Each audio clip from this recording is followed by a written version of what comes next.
오늘 저희에게 주시는 하나님의 말씀은 마태복음 16장 13절에서 20절까지 말씀입니다. 예수께서 빌립보 가이사라 지방에 이르러 제자들에게 물어 이르시되 사람들이 인자를 누구라 하느냐? 이르되 더러는 세례 요한, 더러는 엘리야, 어떤 이는 예레미야나 선지자 중에 하나라 하나이다. 이르시되 너희는 나를 누구라 하느냐? 시몬 베드로가 대답하여 이르되 주는 그리스도시요 살아계신 하나님의 아들이시니이다. 예수께서 대답하여 이르시되 바요나 시몬아 내가 복이 있도다. 이를 내게 알게 한 이는 혈육이 아니요 하늘에 계신 내 아버지시니라. 또 내가 내게 이르노니 너는 베드로라. 내가 이 반석 위에 내 교회를 세우리니 음부의 권세가 이기지 못하리라. 내가 천국 열쇠를 내게 주리니 내가 땅에서 무엇이든지 매면 하늘에서도 매일 것이요 내가 땅에서 무엇이든지 풀면 하늘에서도 풀리리라 하시고 이에 제자들에게 경고하사 자기가 그리스도인 것을 아무에게도 이르지 말라 하시니라. 아멘. 하나님의 말씀입니다. 할렐루야.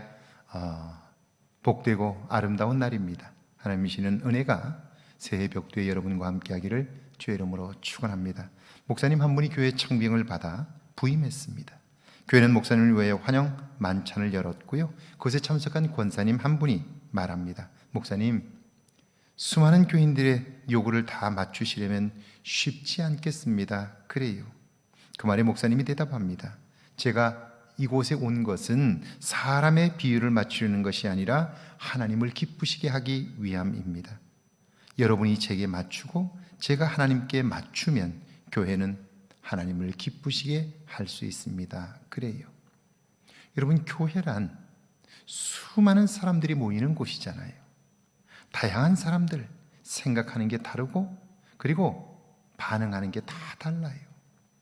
그들에게 맞추면 사실은 서로 맞출 수 없는 상황들이 생길 수밖에 없지요. 그러니까 만약 그렇게 되면 교회는 혼란스러울 수밖에 없을 거예요.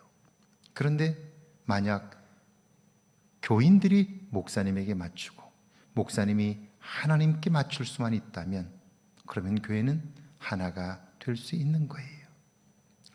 내가 누구에게 맞추어야 할 것이냐가 굉장히 중요하죠. 이게 반듯하면 교회는 새로워질 수 있고요. 세상 속에서 구별될 수 있는 거예요. 우리를 구원하러 이 세상에 오신 예수님은 먼저 교회를 세우기를 원하셨어요. 그래서 베드로가 주는 그리스도시요 살아계신 하나님의 아들이라고 고백하자 너는 베드로라. 이 반석 위에 내가 내 교회를 세우리라 말씀하셔요. 그러니까 예수님께서 교회의 미래를 보신 것은 그의 신앙 고백이었어요.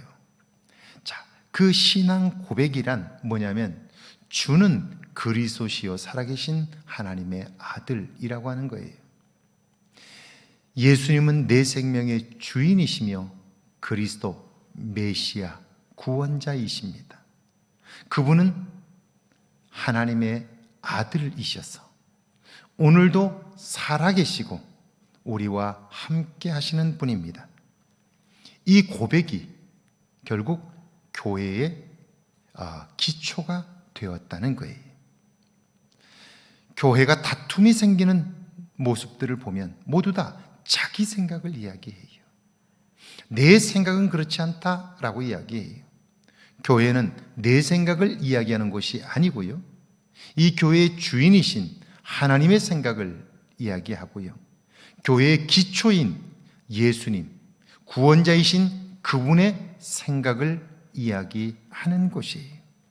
그런데 오늘날 교회들이 자기 생각을 이야기함으로 큰 분란을 맞게 되는데요. 교회는 그리스도 예수를 믿는 믿음의 터전 위에 세워지는 것이다. 예수님은 그렇게 말씀하시는 거예요. 여러분, 그렇게 될 때 교회는요, 세상의 소망이 돼요. 왜냐하면 인간은 누구나 다 욕심과 교만을 쫓아 살 수밖에 없고요. 교만을 쫓아 살면 다툼과 갈등이 끝이 나질 않아요. 욕심을 따라 살 때의 인간은 끊임없이 분쟁에 휩쓸리게 되는 거죠. 이런 세상 속에서 교회를 세운 이유가 뭘까요? 우리의 욕심과 교만이 아니라 그분의 다스림을 받게 될 때 우리는 온전한 삶을 살 수 있게 되는 거죠. 사도 바울은 그래서 사도행전 20장 28절에서 교회를 가리켜 자기 피로 사신 교회라고 불러요. 그 교회는 그냥 되는 것이 아니에요. 예수님께서 핏값을 치르심으로 그를 믿는 그분, 십자가에 달려 죽으신 그분을 구원자로 믿는 믿음으로 말미암아 우리는 나 자신이 그분 안에서 죽고 그리스도가 내 안에서 사는 신비를 경험하게 되고요. 그리하여 이 땅의 온전한 교회를 섬길 수 있게 되는 거죠. 그분이 교회를 위하여 피 흘리셨고 목숨을 주셨기 때문에 우리는 그분이 부활하셔서 오늘 우리의 주가 되신 것처럼 우리도 그리스도 예수 안에서 죽을 때에 그분의 능력을 힘입어 살게 되고요. 그런 거듭난 내가 온전한 교회 되어 세상에서 구별되게 될 때 우리는 하나님을 진심으로 사랑하는 사람, 세상을 사랑하시는 그리스도의 마음으로 살아 세상에서 빛으로 소금으로 살 수 있게 되는 거죠. 이런 사람들에게 주신 말씀이 바로 천국 열쇠에 관한 말씀이에요. 신앙 고백을 한 베드로에게 예수님께서 말씀하시죠. 내가 천국 열쇠를 내게 주리니 내가 땅에서 무엇이든지 매면 하늘에서도 매일 것이요 내가 땅에서 무엇이든지 풀면 하늘에서도 풀리리라.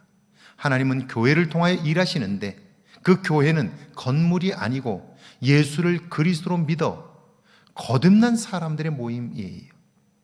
그리스도 예수 안에서 자기는 죽고 그리스도의 능력으로 새롭게 사는 사람들의 모임이에요.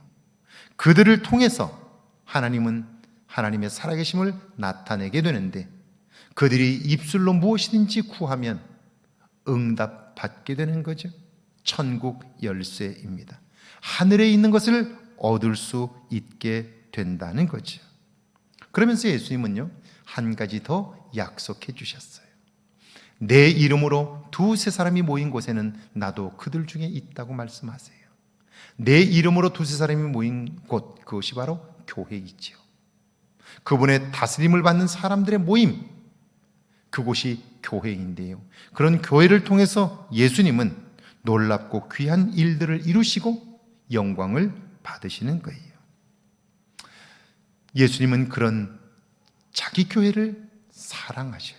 사랑은 곧 관심입니다. 사랑하기 때문에 관심하고 관심할 때 사건이 일어나는 거예요.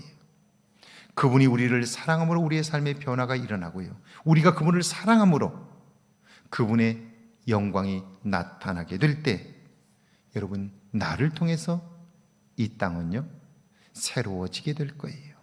내 주변에 있는 사람들이 나로 인하여 힘을 얻고 기쁨 충만하게 될 거예요. 2022년 한 해 한 걸음 더 교회를 사랑하는 저와 여러분 되기를 주의 이름으로 축원합니다. 함께 기도합니다. 하나님 아버지, 새해에는 한 걸음 더 교회를 사랑하게 하옵소서. 주님이 친히 교회를 세우셨으니 이제는 교회된 내가 그리스도 예수 안에서 죽게 하시고 그리스도 예수 안에서 거듭나게 하옵소서. 그리하여 진심으로 주님을 사랑하고 나를 사랑하시는 주님의 사랑을 힘입어 온전한 삶을 살게 하옵소서. 하나님께서 나를 통하여 영광을 받으시는 놀라운 일들이 이 한 해 가득하게 하옵소서.